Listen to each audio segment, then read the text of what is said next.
Friends, ಇವತ್ತು ನಾವು ತೊಗರಿಬೇಳೆ ಸಾಂಬಾರನ್ನ ಮಾಡೋದನ್ನ ತೋರಿಸ್ತಾ ಇದ್ದೀವಿ. ಅದಕ್ಕೆ ಬೇಕಾಗುವ ಸಾಮಗ್ರಿಗಳನ್ನು ನೋಡ್ಕೊಳ್ಳಿ. ಮೊದಲು ಕುಕ್ಕರಲ್ಲಿ ನೀರು ಹಾಕೊಬೇಕು. 1 ಲೀಟ್ರ್ ನೀರು ಹಾಕೊಬೇಕು.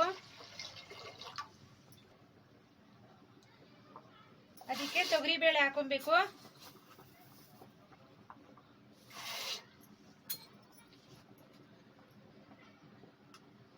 ಅರಿಶಿನ ಪೌಡರ್ ಹಾಕೊಬೇಕು. 2 ಸ್ಪೂನ್ ಖಾರದ ಪುಡಿ ಹಾಕೊಬೇಕು.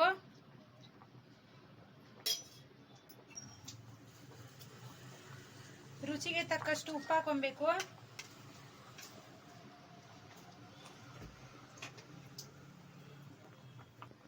ನೋಡಿ, ಸ್ವಲ್ಪ ಎಣ್ಣೆ ಹಾಕೊಬೇಕು.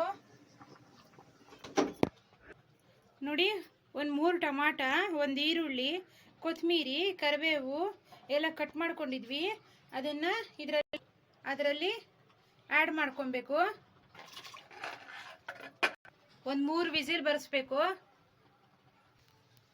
ನೋಡಿ, ಇವಾಗ 3 ವಿಸಿಲ್ ಬಂದಿತ್ತು. ಒಂದ್ಸಲ ಬೇಳೆನ ಮಸಿಬೇಕು.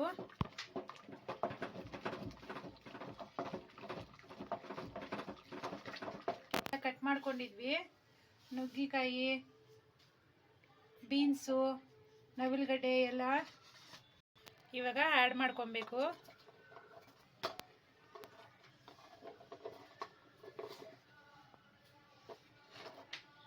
ನೋಡಿ, ಈ ಥರ ಎಲ್ಲ ಆ್ಯಡ್ ಮಾಡ್ಕೊಂಡಿದ್ದೀವಿ.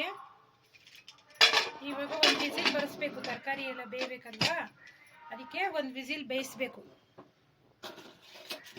ನೋಡಿ, ಇಷ್ಟು ಹುಣಸೆಹಣ್ಣ ನೆನೆಯಕ್ಕೆ ಹಾಕೊಬೇಕು. ಎಣ್ಣೆ ಹಾಕೊಬೇಕು. ಒಗ್ಗರಣೆಗೆ ಸಾಸಿವೆ,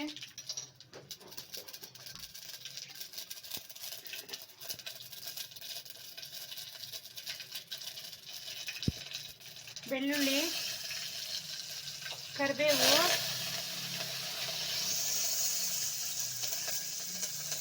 ಒಣಮೆಣಸಿನ್ಕಾಯಿ, ಕೊತ್ತಂಬರಿ,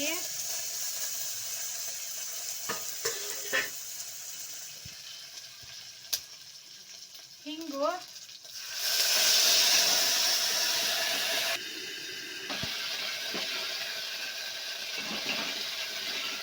ಎಲ್ಲ ಒಗ್ಗರಣೆ ಈ ಥರ ಆಗಿದೆ.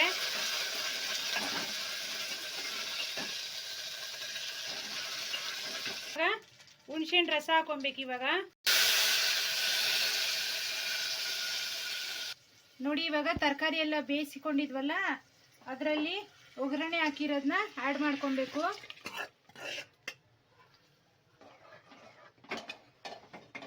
ಇವಾಗ ಸಾಂಬಾರು ಸವಿಯಲು ಸಿದ್ಧವಾಗಿದೆ. ನೋಡಿ, ಸಾಂಬಾರು ರೆಡಿಯಾಗಿದೆ. ಅನ್ನದ ಜೊತೆ ಸವಿಯಲು ಸಿದ್ಧವಾಗಿದೆ. Thank you for watching this video. ನಮ್ಮ ಚಾನಲನ್ನು ಸಬ್ಸ್ಕ್ರೈಬ್ ಮಾಡಿಕೊಡಿ.